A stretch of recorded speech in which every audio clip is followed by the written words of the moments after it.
Welcome back to the channel, guys, and we got another Throne of Liberty video for you guys. In this video, what I want to go ahead and do is show you guys, for those who don't want to read, or for those who are getting into the game, new to the game, or for those who only use one weapon, well, two.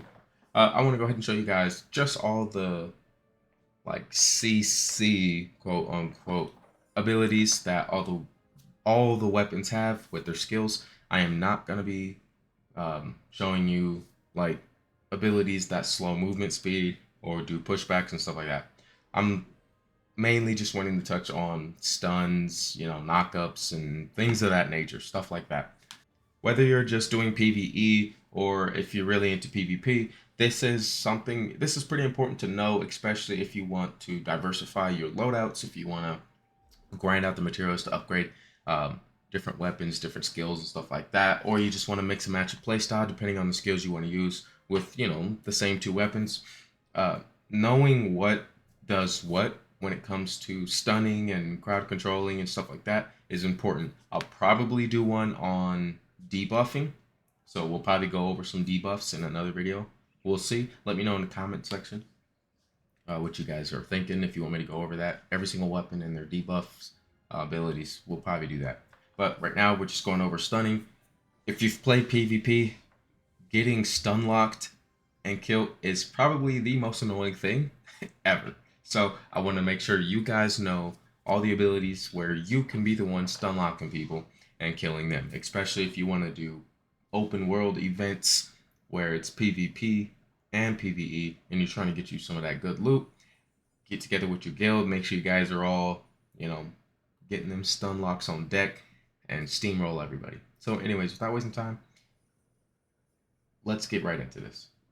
Real quick before we hop into this, hey, if you guys are interested in bodybuilding, fitness, or anything of that nature, consider checking me out on Instagram. I'll have my Instagram link in the description. Go ahead and shoot your boy a follow. I'm trying to do this whole bodybuilding thing, so support your boy on the journey. Now, let's get back to the video.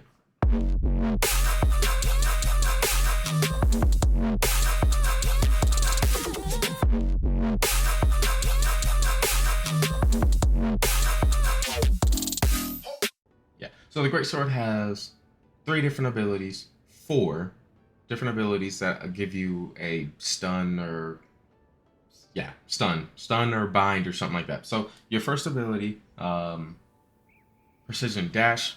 This one, the ability by itself doesn't give it to you, but you have to go ahead and grab the upgrade for it. The first upgrade, which is called bind, gives you an 80% chance to bind a target. And for those who don't know what bind is, bind pretty much locks a person or enemy in one spot and they can't move for whatever the duration is. So for this is 2 second duration for binding on an 80% chance to bind. So you can hit them. And the best thing about this is your movement speed, or not movement speed, but your mobility ability. This one allows you to dash around, dash forward, and stuff like that.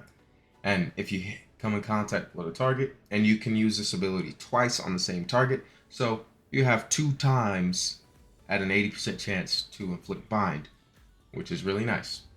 So you can stop an enemy from running from you. So that's your first ability with the Greatsword. Your second ability will be Stunning Blow. So Stunning Blow, in and of itself, they adjust the ability, gives you an 80% chance to stun a target for a set duration. Obviously, as you upgrade the ability, your duration goes up. If you see, your duration goes up each time you upgrade the ability. The stun chance stays the same at 80%. Now, you can increase your stun chance by 30% of the 80% if you go ahead and get the hit chance increase. So this costs you 5 points. Skill hit chance increases by 30%. Pretty nice. There's also a couple other benefits that you can get from there, but we're not going to go over that in this video. So Stunning Blow will be your second stunning ability with the Greatsword. Now, your third, this one isn't really a stun, but it's still like a knockdown or something like that. This one's the Ascending Slash. So the Ascending Slash has an 80% chance to inflict collision prone. So you can knock an enemy smooth on their back with this ability against bound, sleeping, or stunned targets. So, or those using static defense. So with this one, you got you want to stun them already. Bind them, stun them, or if they're using a static defense or anything like that, then you use this ability to knock them smooth on their ass. So that's what this ability is. And the duration is only 1 second, but you can also increase the duration with the upgrade by an extra 1 second. So it's a little something that you can do. You can also get a little bit of benefits from attacking prone enemies, but we're not going over that in this video. So there you go. Your third ability to kind of, I don't know, stun. Not really stun. You're knocking them on the backs, but you get what I mean.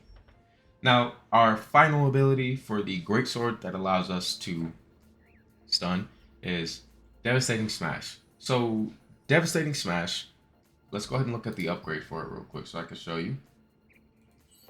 So, Devastating Smash starts out at a level 1 with a 42% chance to stun, which is really, really low.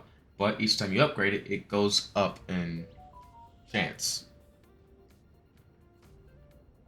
My bad. But the reason why this one doesn't start out an 80% like the Stunning Blow does is because this one is an AoE stun.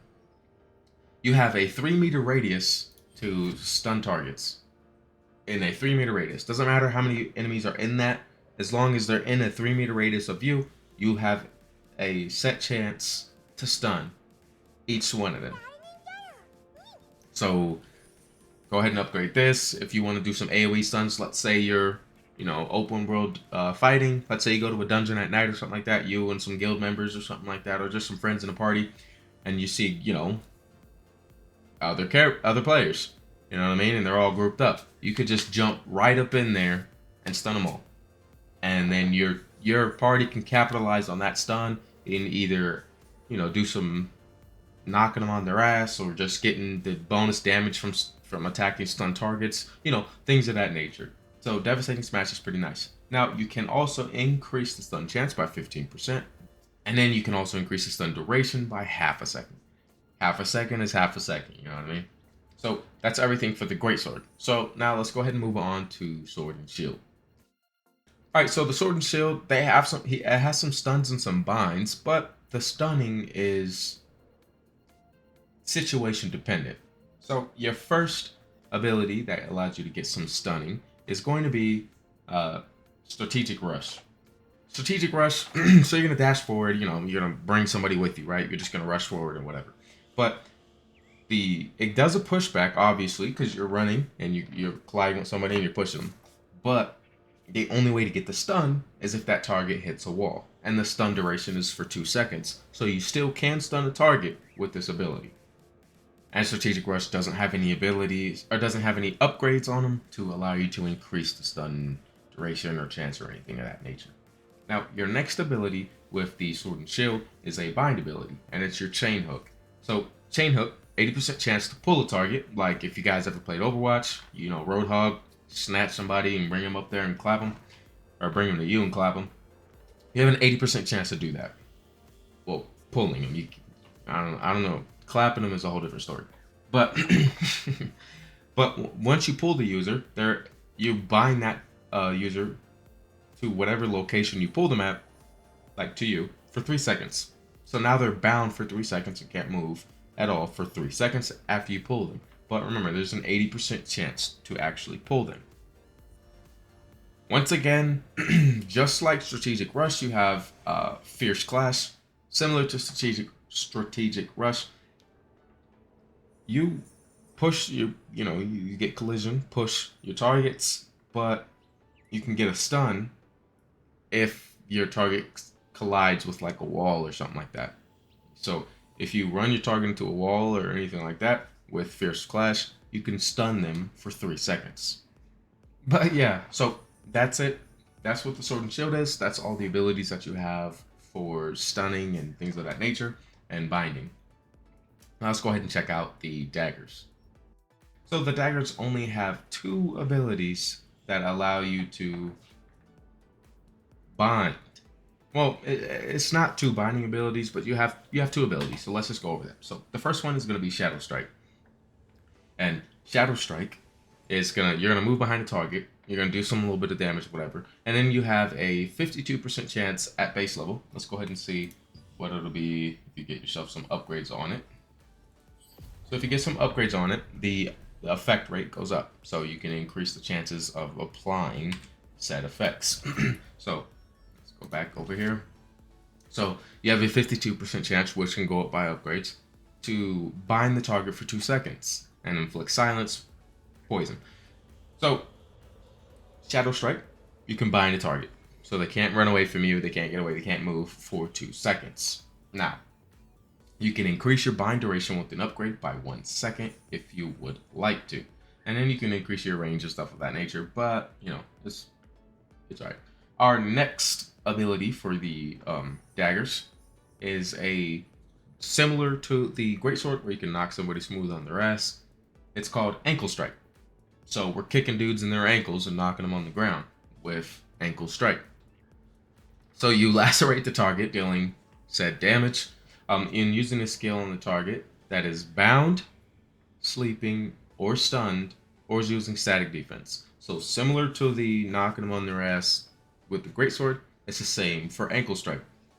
They need to be bound, sleeping, stunned, or using a static defense. And then you have a 68% chance to inflict prone. Prone, knocking them smooth on their backs. Now, you do get some benefits from prones depending on the abilities that you're using, the upgrades that you do have on other abilities, but we're not going to go over that in this video. So, Ankle Strike with the Daggers is a good way to go ahead and get yourself free damage for a certain amount of seconds that prone lasts. Alright, so that's it for the Daggers. There's nothing else that gives you stuns or anything of that nature. So let's go ahead and move on to the Longbow now. So our Longbow, we have our first ability, Ensnaring Arrow.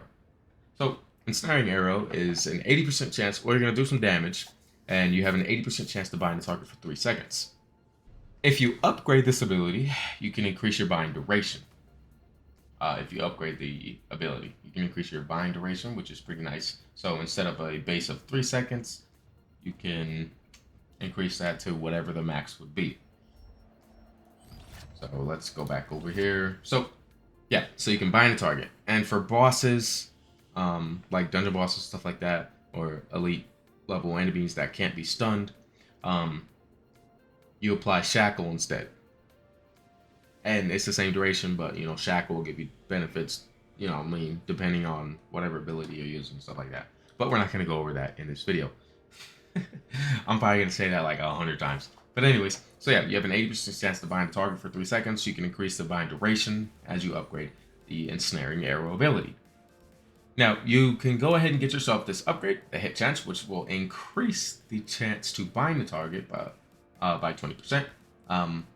And then your duration increase.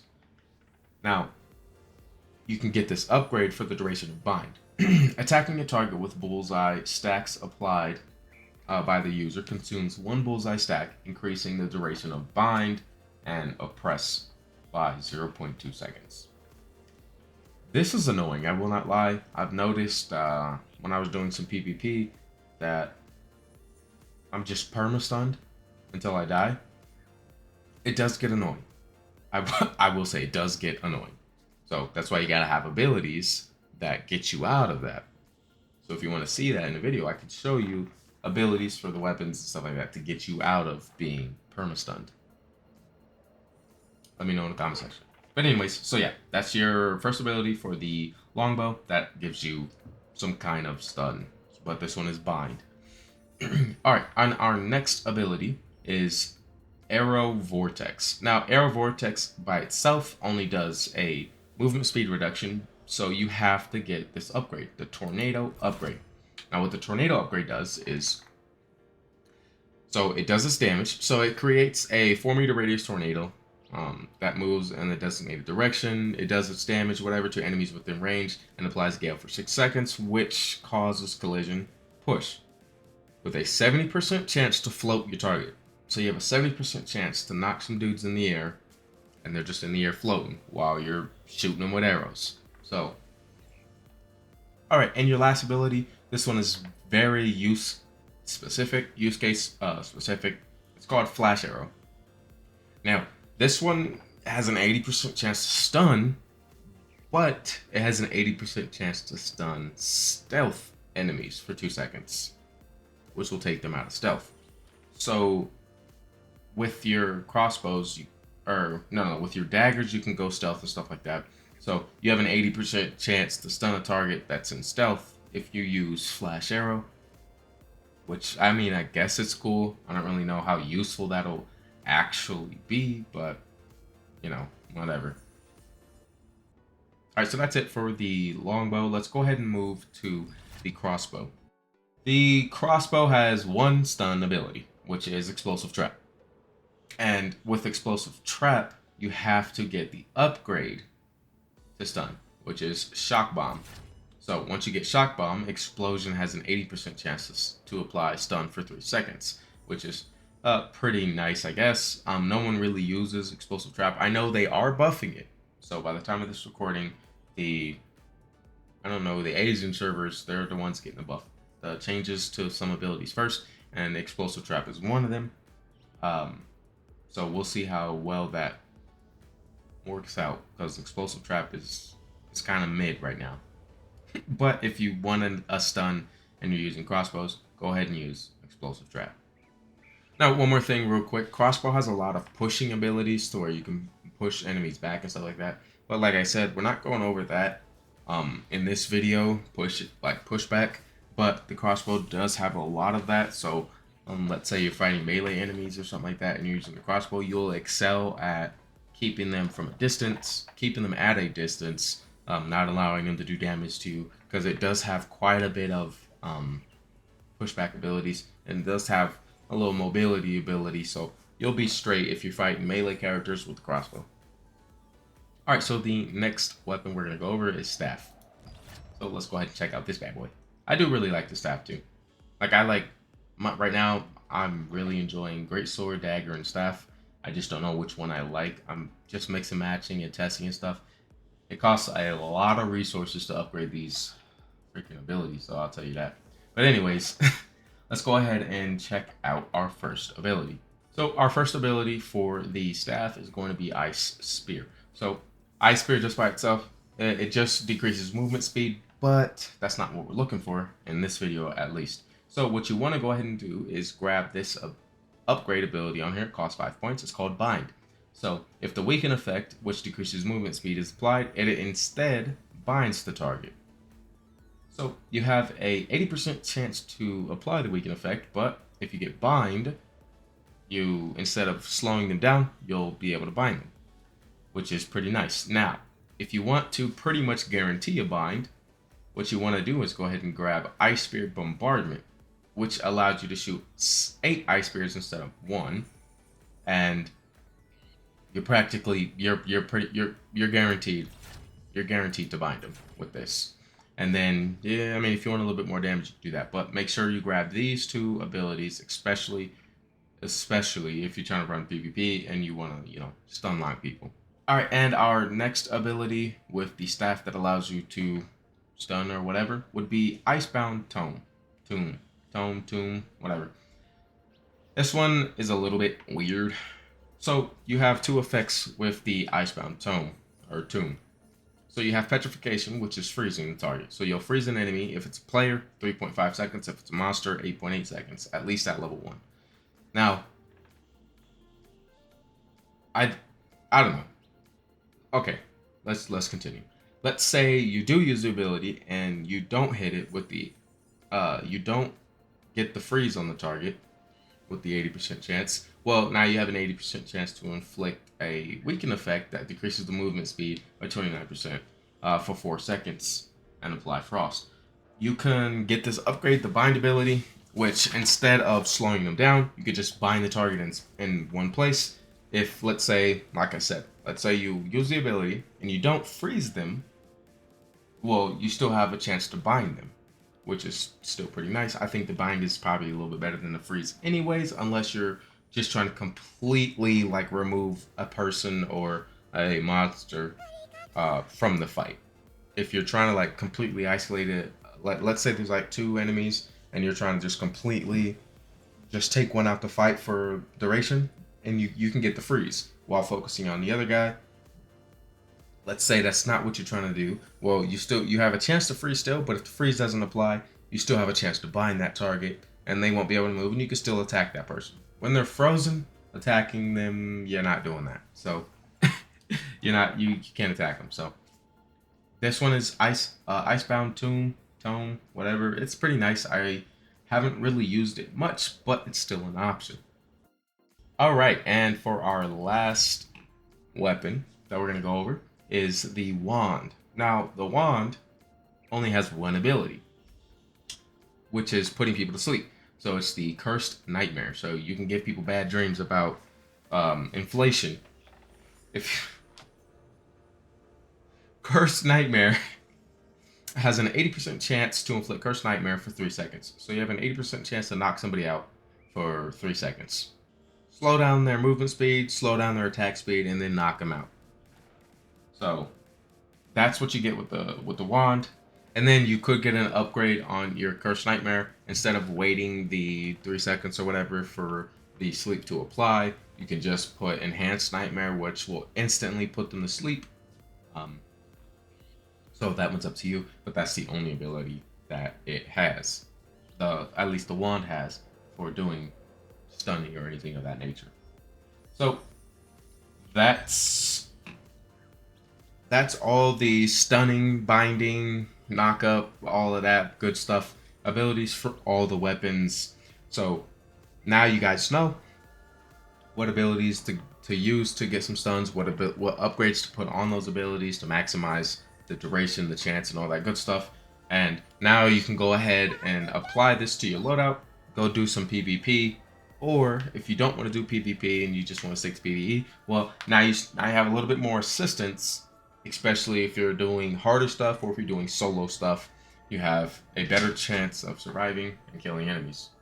Anyways, guys, so if you guys enjoyed the video, if you guys learned anything new, consider subscribing to the channel, liking the video. Hey, liking the video definitely does help, especially it definitely helps YouTube spread it around. So do me a favor and like the video. That'd be awesome. Consider subscribing to the channel. Check out my Instagram if you're into fitness and or bodybuilding. And yeah, that's it for me. Until next time, I'm out.